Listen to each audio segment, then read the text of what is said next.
Welcome back, awesome students of Physics Bible, where science meets the world.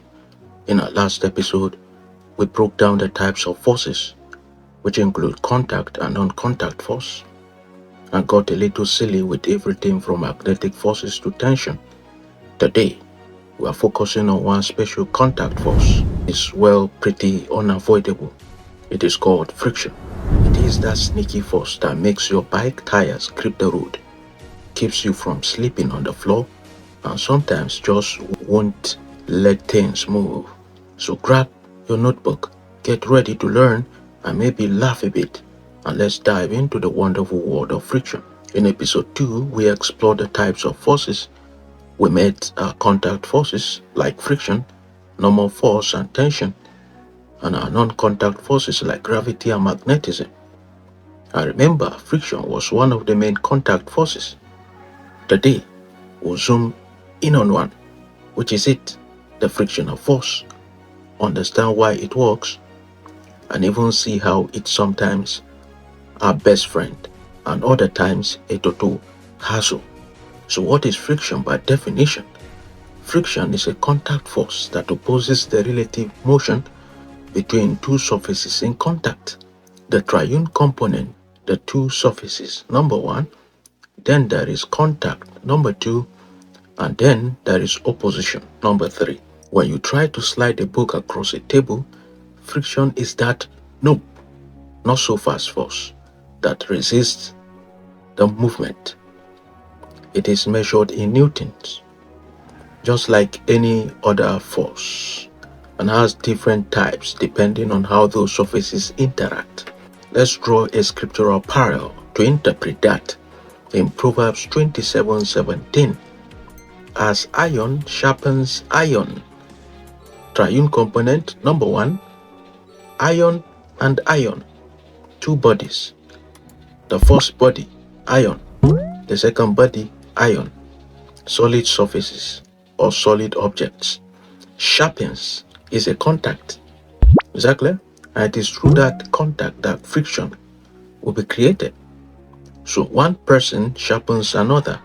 The one person there is the first iron, and sharpening there is the contact. Another is the second body. So friction sharpens tools and metaphorically improves character through challenges. That is biblical connection. So friction is a force which acts at the surface of separation between two bodies in contact and tends to oppose the motion of one over the other. So in the sharpening of one iron against the other, there is motion, and then the other iron will try to oppose the motion of the second. So friction and force acts tangential to the surface of separation. It does not appear unless there is a force tending to produce motion. Some frictional force must be overcome before an object can move over another. So frictional force continues to act as long as one body moves over the other. When the force producing the motion is withdrawn, friction slows down the moving body until it eventually comes to rest. Let's look at that using biblical concept by interpretation in Zechariah 3:1 and verse 3. And he showed me Joshua, the body, first body, the high priest standing, which is the contact, before the angel of the Lord, separation, and Satan standing at his right hand. Satan, the second body, having a contact at his right hand to resist him. That is a function of friction, is to resist. And when there is resistance, there is an opposition, which slows down the motion of an object. So recall here that Satan is at the right hand of the angel, and Joshua automatically will be standing at the left hand side of the angel. So what does this depict? It means friction acts in opposite direction to the applied force, which is your effort. I hope that is clear. In verse 3, now Joshua was clothed with filthy garments and stood before the angel. This was the reason and the cause of this friction, filthy garments, rough surfaces, which become sin. So, what are the relationship between friction and other forces using mathematical expressions? Friction doesn't work alone. It has a close relationship with normal force, which is the force pressing two surfaces together. The greater the normal force, the stronger the frictional force. I hope you get this.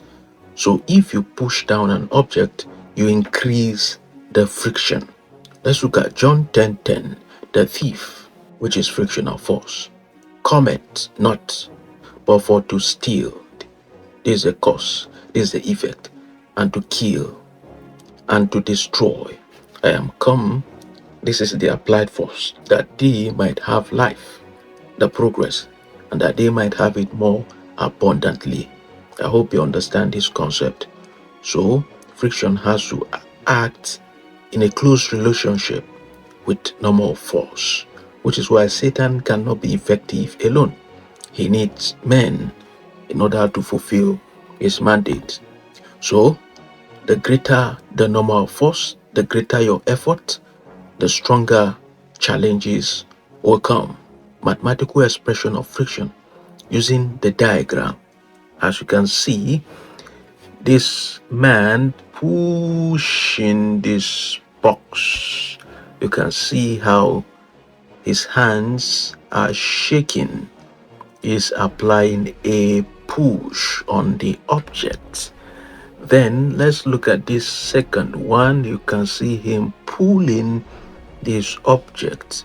This is also an applied force, and they tend to function in the direction of the applied force.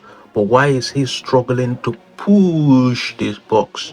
It's because the box is having contact with the floor, and hence the heavier the box, the stronger the friction becomes. And you can see the man is sweating in order to push this object forward. I hope you understand this concept. So from the diagram, as you can see him pushing this box forward, that is the applied force functioning. Exactly. Then you can see the box is not moving very smoothly because of friction. I hope that is clear. Then as we make progress, you look at him.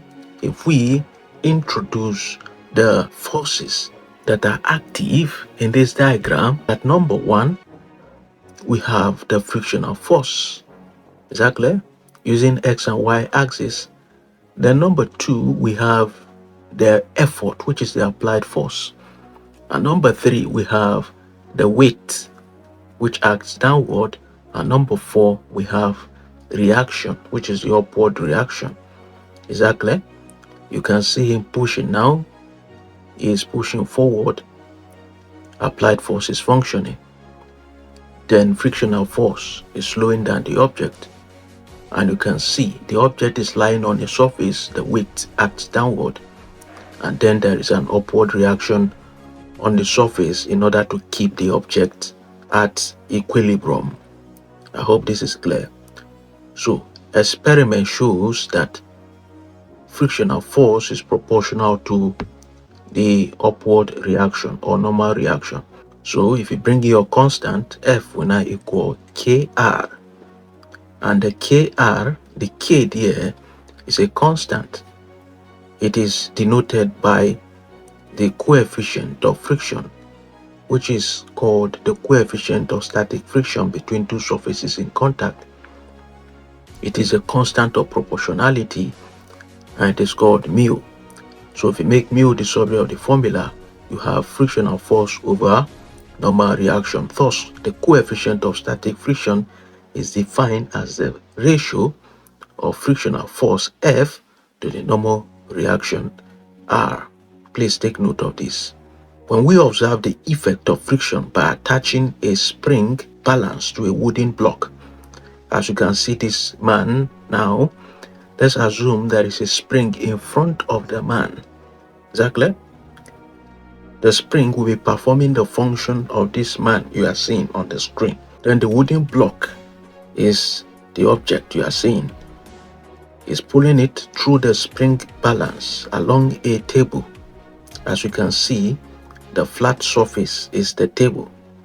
Then, the force at which the block just begins to move is noted, and it is read directly from the spring balance.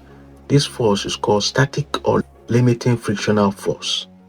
When the weight of the block is increased by adding loads to it, it is found that the limiting or static friction increases at every addition of load. So the frictional force is equal to the force tending to produce the motion, and the reaction of the table on the block equals to the weight of the block. Now let's look at biblical concept, Ezra 4:23. Now, when the copy of King Artaxerxes' letter was read before Rehum and Shimshai the scribe and their companions, they went up in haste to Jerusalem, that is the applied force, unto the Jews, and made them to cease by force and power. And made them to cease by force and power. Of course, these people went, but their motive was to seize by force and power. So this seize depicts frictional force to stop movement, to stop progress. When Jesus therefore in John 6:15 perceived that they would come and take him by force, frictional force, to make him a king against his wish, he departed again into a mountain himself alone. Here the applied force was greater than the frictional force, and he was able to depart into the mountains. So a graph of F against R is a straight line graph starting from the origin as shown. If you look at it, we have our R, then our red is our F. So the relationship between frictional force to normal reaction will give you mu, as you can see in the diagram. The slope of the graph gives the coefficient of static friction between the block and the table. The same result is obtained when a broad side and a narrow side of the same smoothness is used, although different results are obtained when the opposite broad sides are used with one smooth and opposite side rough. On the other hand, as the block is being pulled, it slides into motion and continues to move, and the reading on the spring balance is found to reduce even at the same load. This reduced frictional force is called kinetic or dynamic friction. Exactly. If the body accelerates, then P, which is applied force, will be greater than frictional force. The net force is the one producing the acceleration. In James 4:7, submit yourselves therefore to God, resist the devil, and he will flee from you. Frictional force will reduce when the applied force is greater than the opposition. So the coefficient of friction depends on the materials in contact. For example, rubber on concrete has a high coefficient, so it grips well, while ice on metal has a low coefficient, making it super slippery. So the types of friction, we have the static, number one, and dynamic, number two, friction. Static friction is the frictional force that prevents an object from moving when you first try to push it. It's what you feel when you try to shove a heavy box, like you can see this man doing now, and it doesn't budge. You can see his hand is shaking. Static friction is often higher than dynamic friction, meaning it is harder to start moving something than it is to keep it moving. So static or limiting friction is the maximum force that must be overcome before a body can just begin to move over another. How about dynamic or kinetic friction? Once you've overcome static friction and the object start moving, like you can see what is happening now, which is called kinetic or dynamic friction, it will kick in. Kinetic friction is usually a bit weaker. So once you are in motion, it's easier to keep sliding along. Ever notice how it is hard to start pushing a couch than to keep it going once it is moving? That's static versus kinetic friction in action. So let's hit the laws of friction, or as I would like to call them, the triune laws of friction. Number one, friction is proportional to the normal force. Remember, the stronger the surfaces press together, exactly, the greater the friction. So the affinity between a man and Satan, or a man and God, double the weight, double the friction. It is why moving a heavy fridge is harder than moving a lighter object. Number 2, friction is independent of the contact area. Within limits, this one is surprising. It doesn't matter if you are pushing on a thin edge or on a flat surface.